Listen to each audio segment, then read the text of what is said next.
time for me to make a bit of an admission. I love watching movie trailers. Even if the movie itself isn't something I'd like to see, or it turns out to be a total dud, trailers can be a piece of art in their own right.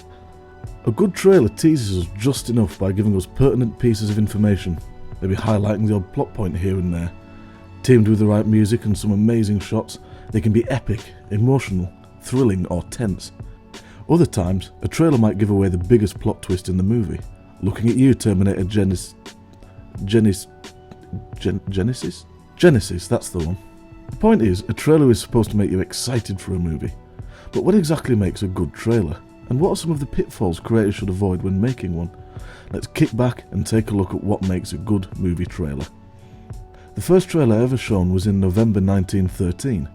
An advertising manager by the name of Marcus Lowe produced a promotional film for the Broadway musical The Pleasure Seekers, launching an entire industry in the process. In those early days, these promos would play after the main feature, thus trailing it. This is where the trailer gets its name. Over time, film trailers became a staple for new releases. Until the 1950s, trailers were produced more or less exclusively by the National Screen Service. You'll know the type. Key scenes would play out with a big mellifluous voice narrating throughout, and peppered with large bodies of text, usually with the name of the film within the first 10 seconds, then repeated several times. Stirring music and shots of the actors looking moody and attractive were common. Check out my all-time favourite trailer for the 1958 classic The Blob. Starring Steve McQueen and a cast of exciting young people.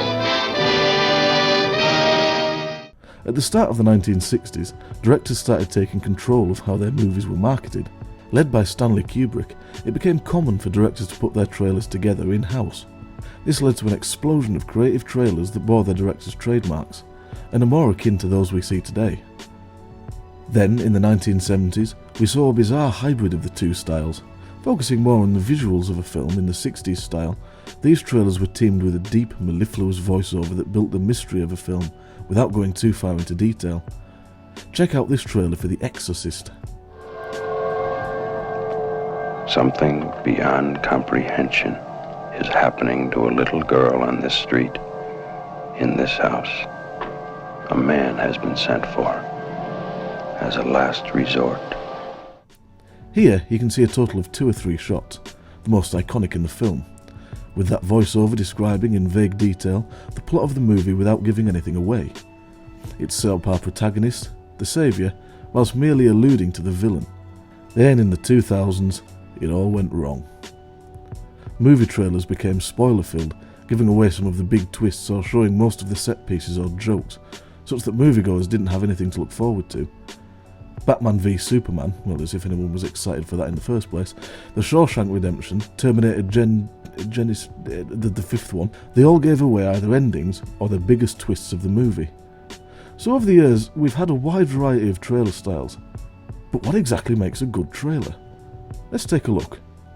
A good movie trailer should do 3 things. It should 1. Sell the movie, not give it away. 2. Set up the plot. And 3. Introduce the characters. The principal job of a trailer is to sell the movie, but not give it away completely. It should be a self-contained film in itself, teasing the movie so that watching the film is still enough of an occasion. By the end of a trailer, you shouldn't think, wow, I've seen the movie. You should think, that has me intrigued, I need to go and see that. It's amazing how many trailers swing the balance the other way, throwing spoiler after spoiler at you. I've alluded to this before, but to take the 5th Terminator movie as an example, the initial trailers served us healthy doses of nostalgia. Come with me if you want to live. Shirtless Jai Courtney. Arnie's back. But then the second trailer was released, and if you haven't seen the movie yet, stop here if you don't want spoilers. And we got a bit of a shock. John Connor is the villain in this one. Now, I don't need to describe to you the issues with this approach. Yes, the intrigue of how he becomes the villain is a selling point, but you get the idea that they didn't think that intelligently. As with many modern action flicks, they put it in the trailer because they hoped the audience would think it was cool. I can just imagine the studio execs' faces when the negative reaction came in. I'll let Bruce Wayne take this one. The trailer should never give away the big surprises of your movie. It should tease the audience, draw them in, and leave them wanting more. Think of a trailer like a free sample. let them have a taste, and then leave them wanting a full plate. Number 2. Setting up the plot. A huge mistake that was caused famously in 1991 was the teaser trailer for the then upcoming Alien 3, which used the famed egg with lights spilling out of it trick from the original film's trailer. But then the narrator started up, telling us that on Earth, everyone can hear you scream. it had all the setup of a great trailer. It showed us nothing, but coaxes us with the promise of a long-awaited premise: xenomorphs on Earth. Then, of course, the film came out, and it was set on a rust-coloured prison planet populated by vicious rapists. This was due to creative issues behind the scenes. At the time the trailer had been made, the film was indeed going to take place on the old terra firma. But endless rewrites led to the film, for better or worse, that we ended up with. So a trailer should be honest about the plot of a movie. Some trailers are edited to mislead the audience, by mixing and matching scenes to set up conflicts that never actually appear in the film. See Star Wars: The Rise of Skywalker for this one. Or fill them with red herrings that in the context of the film make sense, but isolated in a trailer could be construed as false advertising. In sympathy with my previous point, a trailer needs to set up the plot honestly but earnestly. A good trailer would sell, not tell. That's why trailers like that for The Exorcist work so well. It summarises the movie in just a few words. It tells us everything we need to know about the film, accompanied by 2 shots. It's a perfect trailer. Number 3. Introduce the characters. If the movie is done right, the characters should be engaging, fascinating and satisfying. The way they're portrayed in the trailer is equally as important. Honesty is key, and the characters should come across as they do in the film. Is he a romantic character? Make sure that comes across in the trailer. Is she a tragic character? Make that clear. The viewer should not be in any doubt about the kind of character they're going to be spending the next couple of hours with.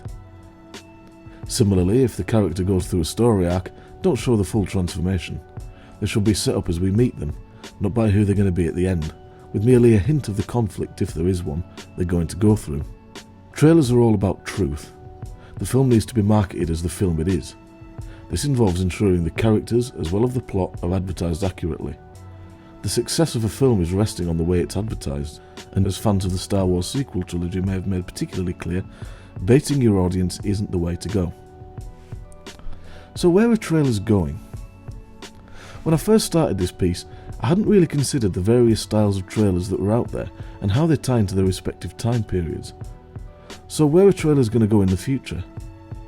I believe we're seeing a new form of trailer emerge. 2 in the last year have emerged as my favourites: the Avatar: Way of the Water and Mission Impossible: Dead Reckoning Part 1 trailers. These function more like sizzle reels. There is minimal dialogue that vaguely sets up the premise, shows off the direction, characters and visual styles without going into any kind of detail.